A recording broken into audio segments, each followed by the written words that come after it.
So welcome homies, मेरा नाम है ओबिटो और आज मैं फिर से लेकर आ चुका हूँ SK8 दी इन्फर्न नाइट को। और आज हम इसके एपिसोड 5 को हिंदी में एक्सप्लेन करने वाले हैं। तो चलिए इसको शुरू करते हैं बिना किसी देरी के। लास्ट एपिसोड में हमने देखा था कि रिकी एडम को रेस के लिए चैलेंज करता है और रिकी एडम से रेस को हार जाता है और उनकी शर्त के मुताबिक एडम लांगा को कहता है कि अब तुम मेरे साथ रेस करोगे। अब एपिसोड 5 की स्टार्टिंग में हम सभी लोगों को हॉस्पिटल के अंदर देखते हैं। तभी रिकी वहाँ पर डॉक्टर से पट्टी लगाकर आता है और कहता है उन्होंने मुझे कहा है कि मैं 2 हफ्तों के अंदर ठीक हो जाऊंगा। इस बात को सुनकर सभी लोगों को काफी ज्यादा रिलीफ मिलता है। अब रिकी मिया के पास जाकर उससे कहता है मुझे माफ करना, मैंने कहा था कि मैं एडम से जीतूंगा लेकिन मैं हार गया। इस बात पर मिया कहता है मैंने तो पहले ही कहा था तुम मुझसे नहीं जीत सकते, लेकिन फिर भी जो कुछ भी तुमने किया वो सब मेरे लिए था, इसलिए तुम्हारा शुक्रिया। अब ये तीनों आपस में थोड़ी मस्ती करने लग जाते हैं। तभी शैडो बीच में बोलता है मजाक मस्ती एक तरफ, लेकिन तुम्हें पता है ना अभी हमारा एक और बंदा है जो कि एडम के साथ रेस करने वाला है। ये सुनने के बाद रिकी लांगा की तरफ देखते हुए कहता है ये सब मेरी गलती है और मैंने तुम्हें इसके बीच में घसीट लिया लांगा। इस पर लांगा उससे कहता है इसमें तुम्हारी कोई भी गलती नहीं है। अब अगले सीन में हम देखते हैं कि रिकी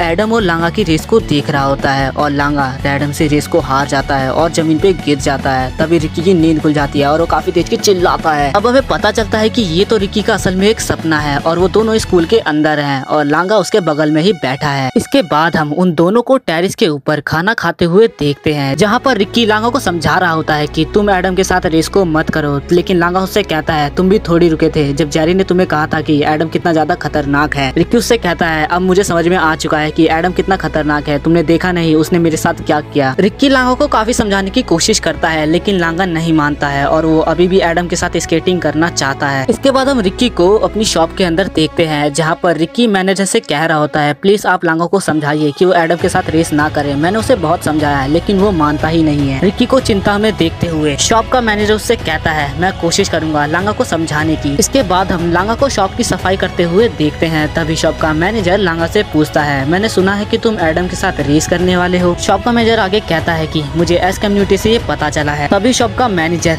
लांगा को सेफ्टी किट देते हुए कहता है कि अगर तुम एडम के साथ स्केट करने वाले हो तो इसे पहनकर स्केट ही करना, इससे तुम्हें चोट नहीं लगेगी और ये खास कर स्केटिंग के लिए ही बनाया गया है। लेकिन लांगा सेफ्टी किट के लिए मना कर देता है और कहता है कि मैं एडम से ऐसे ही जीतना चाहता हूँ। दूसरी तरफ रिकी लांगा की काफी ज्यादा चिंता कर रहा होता है और अपने घर की तरफ जा रहा होता है। तभी वो देखता है कि एक जगह तो काफी ज्यादा भीड़ लगी हुई है। अब रिकी उस भीड़ के अंदर जाता है और वो देखता है कि वहाँ तो चेरी ब्लॉसम है और वो यहाँ पर जैपनीज राइटिंग के कॉम्पिटिशन को परफॉर्म कर रहे होते हैं और उसमें चेरी ब्लॉसम जीत भी जाते हैं। चेरी ब्लॉसम को वहाँ देखकर रिकी चेरी ब्लॉसम के पास भागता है लेकिन सिक्योरिटी गार्ड उसे वहीं पर रोक देता है। अब उस कॉम्पिटिशन का एंकर चेरी ब्लॉसम से पूछता है क्या आप इस लड़के को जानते हो, तो चेरी ब्लॉसम साफ मना कर देते हैं कि मैं उसे नहीं जानता। तभी रिकी चेरी ब्लॉसम से बोलता है कि मुझे आपसे एडम के बारे में बात करनी है। रिकी बार बार उन्हें पब्लिक के बीच में चेरी ब्लॉसम के नाम से बुला रहा था, इसीलिए चेरी ब्लॉसम को रिकी के ऊपर काफी ज्यादा गुस्सा आ जाता है। फिर वो रिकी को लेकर एक खाली जगह पर चले जाते हैं बात करने के लिए। अब चेरी ब्लॉसम रिकी पर काफी ज्यादा गुस्सा करने लगते हैं और उससे कहते हैं तुम्हें इसके नियम पता है ना, मेरा नाम चेरी ब्लॉसम नहीं है और ये नाम सिर्फ एस तक ही सीमित है, तुम इसे पब्लिक के बीच में नहीं बोल सकते। रिकी इस चीज के लिए चेरी ब्लॉसम से माफी मांगता है और फिर बोलता है मुझे आपसे एडम के बारे में बात करनी है। लेकिन चेरी ब्लॉसम एडम के बारे में बात करने से साफ मना कर देते हैं। इस पर रिकी कहता है लेकिन ये लांगा के लिए जरूरी है। ये सुनकर चेरी ब्लॉसम रुक जाते हैं और कहते हैं तो मुझे लांगा के पास लेकर चलो। अब हम लांगा को देखते हैं जो कि एडम के साथ रेस करने के बारे में सोच रहा होता है। तभी वहाँ पर मिया और शैडो आ जाते हैं। रिकी चेरी ब्लॉसम को उस जगह पर लेकर आ जाता है जहाँ पर लांगा प्रैक्टिस कर रहा होता है। अब रिकी वहाँ पहुँचते ही ये देखता है कि लांगा काफी प्रोफेशनली स्केट कर पा रहा है और वो काफी सारी न्यू और काफी सारी मुश्किल ट्रिक्स भी सीख चुका है, जिसे देखकर रिकी काफी ज्यादा हैरान हो जाता है। मिया रिकी को बताता है कि हमने सिर्फ लांगा को बेसिक्स बताए थे और वो काफी अच्छे से सभी ट्रिक्स को कर पा रहा है। ये सुनकर रिकी और भी ज्यादा हैरान हो जाता है और वो सोचता है कि मुझे ये सारी ट्रिक्स सीखने में 1 साल लग गए थे लेकिन लांगा बहुत जल्दी सब कुछ सीख गया। चेरी ब्लॉसम भी लांगा को ये सारी ट्रिक्स करते हुए देख रहे होते हैं। अब चेरी ब्लॉसम सभी को लेकर जेरी के रेस्टोरेंट में आ जाते हैं। चेरी ब्लॉसम को देखकर जेरी गुस्से में बोलते हैं मेरे बिना पूछे तुम मेरे रेस्टोरेंट को कैसे यूज कर सकते हो। चेरी ब्लॉसम उससे बोलते हैं कि तुम्हें पता है ना लांगा एडम के साथ स्केट करने वाला है, इसीलिए मैं इन सबको यहाँ पर लाया हूँ। अब रेस्टोरेंट के अंदर आते ही सभी को काफी ज्यादा भूख लगने लग जाती है तो शैडो जेरी से खाना मांगता है। अब सभी लोग खाना खा लेते हैं तो चेरी ब्लॉसम लांगा को बताते हैं कि एडम कैसे स्केट करता है और उसकी सबसे मुश्किल ट्रिक को वो कैसे परफॉर्म करता है। चेरी ब्लॉसम लांगा को बताते हैं कि वो सिर्फ तुम्हारे सामने आएगा लेकिन तुमसे जानबूझ के टकराएगा नहीं, लेकिन तुम्हें डर लगने की वजह से तुम खुद ही गिर जाओगे। मिया बोलता है कि ट्रिक पता चलने के बाद ये कितना आसान लगता है कि हम उससे बच सकते हैं, लेकिन चेरी ब्लॉसम उससे बोलते हैं कि ये इतना भी आसान नहीं है। रिकी कहता है अगर लांगा तुम ये कर पाए तो लव हक का अंत हो जाएगा, लेकिन जेरी उसे समझाते हैं कि ये इतना भी आसान नहीं है। इसके बाद लांगा अपनी बाइक से रिकी को उसके घर पे छोड़ने जाता है। अब रिकी बाइक से उतरता है और लांगा को कहता है कि मैंने स्केटबोर्ड इसीलिए शुरू किया था क्योंकि मेरे एक दोस्त ने मुझे ये सिखाया था। तभी हम रिकी का एक छोटा सा फ्लैशबैक देखते हैं और रिकी कहता है लेकिन वो काफी ज्यादा घायल हो गया और उसने उसके बाद कभी स्केट किया ही नहीं। अब रिकी लांगा की तरफ देखते हुए कहता है मुझे ये दोबारा से एक्सपीरियंस नहीं करना है, इसीलिए प्लीज तुम एडम के साथ स्केट मत करो। इस पर लांगा रिकी से कहता है मैं चाहकर भी इससे भाग नहीं पा रहा हूँ और मैं एडम से रेस करके रहूंगा, लेकिन अगर मैं उससे हारा चाहे मैं घायल ही क्यों ना हो जाऊं, लेकिन मैं स्केटिंग नहीं छोड़ूंगा। इसके लिए लांगा उससे प्रॉमिस करता है, लेकिन रिकी उससे कहता है बच्चों की तरह प्रॉमिस मत करो। फिर वो दोनों अपने ही स्टाइल में हैंडशेक करते हैं और रिकी उससे कहता है अपना ध्यान रखना। वहीं दूसरी तरफ हम एडम को देखते हैं जो कि अपनी गाड़ी की तरफ जा रहा होता है। उसका सिक्योरिटी गार्ड उससे कहता है मैंने आपका कॉस्ट्यूम रख दिया है। इस पर एडम कहता है तो चलो टाइम आ गया। इसके बाद हम लांगा को देखते हैं जो कि स्केटिंग की रेस के लिए जा रहा होता है। तभी अपने डैड की फोटो की तरफ देखता है और उनसे आपस में ही बात करने लगता है। तभी उसे रिकी का कॉल आता है और वो स्केटिंग की रेस के लिए अपने घर से चला जाता है। अब हमें दिखाया जाता है कि एस में दोबारा से काफी ज्यादा भीड़ लगी हुई है। तभी वहाँ पर रिकी और लांगा भी आ जाते हैं। सभी लोग एडम का वेट करने लगते हैं। तभी एक रेड कारपेट लांगा के सामने आकर बिछ जाता है। उस रेड कारपेट पर एडम काफी शानदार एंट्री में आता है और लांगा के पास आकर उसे रेड फ्लावर्स गिफ्ट करता है और कहता है ये तुम्हारे साथ स्केट करने के लिए है। लांगा उन फ्लावर्स को ले लेता है। इसके बाद दोनों रेस के लिए तैयार हो जाते हैं और थोड़ी देर में ही रेस भी स्टार्ट हो जाती है। लेकिन एडम दोबारा से सिगरेट पीने लगता है, लेकिन वो देखता है कि लांगा भी इस बार आगे नहीं गया है और वो भी वहीं पर खड़ा है। ये देखकर एडम बोलता है तो तुम चाहते हो कि मैं वो करूं। फिर वो दोनों एक साथ स्केटिंग के लिए दोबारा रेडी हो जाते हैं और जैसे ही हॉर्न बजता है दोनों काफी तेजी से आगे की तरफ निकल जाते हैं। वो दोनों काफी तेजी से आगे की तरफ जा रहे होते हैं। तभी एडम देखता है कि लांगा उससे डिस्टेंस मेंटेन कर रहा है और उससे धीरे धीरे पीछे होता जा रहा है, लेकिन लांगा तो सिर्फ चेरी ब्लॉसम की बातों को ही फॉलो कर रहा है। हमें कुछ समय पहले का फ्लैशबैक दिखाया जाता है जहाँ पर चेरी ब्लॉसम लांगा से कह रहे होते हैं एडम सिर्फ सीधे रास्ते पर ही टर्न लेकर तुम पर हमला करेगा, लेकिन जैसे ही टर्न आएगा वो तुम पर हमला नहीं कर पाएगा। इसीलिए लांगा एडम से सीधे रास्ते पर डिस्टेंस मेंटेन कर रहा है, लेकिन जैसे ही टर्न आता है लांगा एडम से आगे निकल जाता है। एडम लांगा की चाल को समझ जाता है और अपने स्केटबोर्ड पर काफी अजीब तरीके से डांस करने लग जाता है। अब एडम लांगा को पकड़ लेता है और उससे कहता है तुम भी मेरे साथ डांस करो और उसको जबरदस्ती अपने साथ डांस करवाने लग जाता है। काफी ज्यादा स्पीड में होने के बाद भी एडम काफी आराम से डांस कर रहा था और अपने साथ लांगा को भी जबरदस्ती डांस करवा रहा था। लांगा को ये बिल्कुल भी अच्छा नहीं लगता है, इसीलिए वो एडम से छूटने की कोशिश करता है, लेकिन वो गिरने वाला होता है। तभी एडम उसे काफी रोमांटिक स्टाइल में पकड़ लेता है और उसे गिरने से बचा लेता है। अब एडम लांगा के साथ डांस करते करते लांगा को हवा में उड़ा देता है। तभी लांगा हवा में उड़ते उड़ते बोलता है मुझे बचाओ, लगता है एडम पागल हो गया है। एडम अब लांगा को कहता है क्या हुआ, तुम्हें डर लग रहा है क्या, लेकिन वो देखता है कि लांगा तो स्माइल कर रहा है। अब लांगा भी डांस करने लगता है और अपने साथ जबरदस्ती एडम को भी डांस करवाता हुआ आगे की तरफ ले जाता है। ये देखकर रिकी काफी ज्यादा हैरान हो जाता है और कहता है आके लांगा तुम कर क्या रहे हो। अब लांगा एडम से खुद को छुड़ा लेता है और वो दोनों काफी तेजी से आगे की तरफ जाने लग जाते हैं। तभी एडम उसी मुश्किल ट्रिक को वापसी परफॉर्म करने लगता है और अपने स्केटबोर्ड को उठाकर टर्न लेकर लांगा की तरफ मोड़ लेता है और काफी तेजी से लांगा की तरफ जाने लग जाता है। लांगा ये देख के हैरान हो जाता है कि एडम ने इतने कम समय में ये कैसे कर लिया। एडम को ऐसा करते देख सभी लोग काफी ज्यादा हैरान हो जाते हैं। एडम लांगा की तरफ काफी तेजी से बढ़ रहा होता है और उसे काफी करीब आ जाता है और उसे लव हक देने ही वाला होता है, लेकिन तभी लांगा अपने स्केटबोर्ड के साथ लांगा से बचकर एक लंबी सी जंप मारता है। ये देखकर एडम बिल्कुल हैरान हो जाता है कि आखिर कोई ऐसे कैसे कर सकता है। एडम लांगा को काफी हैरानी से देख रहा था। तभी उसे लगता है कि लांगा तो कोई एंजल है जो कि हवा में उड़ रहा है। सभी लोग ये सब देख रहे होते हैं और काफी ज्यादा हैरान हो रहे होते हैं। तभी रिकी बोलता है लांगा तुमने ये कर लिया, तुम एडम के लव हक से बच गए। अब हम एडम को देखते हैं जो कि अपनी जगह पर रुक चुका था और ये सोच रहा था कि अभी थोड़ी देर पहले क्या हुआ। अब एडम अचानक ही बोलता है कि पकड़ लिया, मैंने तुम्हें पकड़ लिया, और पागलों की तरह डांस करने लग जाता है। और अब हम देखते हैं कि एडम की आंखें बिल्कुल लाल हो चुकी हैं और वो कहता है तो चलो टाइम आ गया। और वो अपने स्केटबोर्ड को काफी ज्यादा स्पीड में चलाता हुआ ले जाता है। वो इतनी तेज की स्पीड में चलाता है कि कोई भी उसे देख ही नहीं पाता है। वो एक झटके में लांगा के पास पहुंच जाता है है और उससे आगे निकलकर उससे कहता है, लांगा मुझे तुम पे भरोसा है कि तुम ये कर लोगे। और हम देखते हैं कि एडम की आंख में एक अलग ही चमक थी। एडम काफी स्पीड में हवा को चीरते हुए आगे की तरफ जाने लग जाता है, जिसकी वजह से लांगा के ऊपर काफी ज्यादा फोर्स पड़ने लग जाता है। लांगा एडम के पीछे ही था, तभी उसे अचानक से एडम के तरफ से एक अलग सी रेज आती हुई दिखती है और उसकी आंखों में काफी ज्यादा रंग भर जाते हैं। लांगा सोचने लगता है कि आखिर ये क्या है। अब वो दोनों काफी स्पीड में आगे की तरफ जाने लग जाते हैं। तभी वहाँ पर पुलिस के हॉर्न की आवाज आने लग जाती है और सभी लोग वहाँ से भागने लग जाते हैं क्योंकि पुलिस वहाँ पर आ चुकी थी। रिकी एक बाइक लेकर लांगा के पास चला जाता है उसे लेने के लिए। दूसरी तरफ हम देखते हैं कि एडम का सिक्योरिटी गार्ड अपनी गाड़ी को लेकर आ चुका है और एडम को बैठा कर वहाँ से चला जाता है। पुलिस भी वहाँ पर पहुँच जाती है। तभी रिकी अपनी बाइक को काफी तेजी से लाता है और लांगा को बैठा कर वहाँ से निकल जाता है। अब पुलिस की गाड़ी रोड पर उन्हीं को ढूंढ रही होती है, लेकिन वो लोग एक जगह पर छुप जाते हैं और पुलिस से बच जाते हैं। रिकी लांगा से पूछता है आखिर वो क्या था और तुमने एडम के ऊपर से जंप कैसे मारी। लांगा कहता है उसके साथ स्पिन करते वक्त मुझे लगा कि उससे दूर रहने से अच्छा है कि मैं उसके पास रहूं। रिकी अब कहता है लेकिन मैं खुश हूँ कि तुम ठीक हो। और फिर वो लांगा से कहता है लेकिन तुम्हें एडम से दूर रहना होगा। इस पर लांगा कहता है ठीक है मैं समझ गया। और इसी के साथ ये वाला एपिसोड भी यहाँ पर खत्म होता है। तो चलिए मिलते हैं नेक्स्ट एपिसोड में। जब तक के लिए मेरे चैनल को सब्सक्राइब कर ले।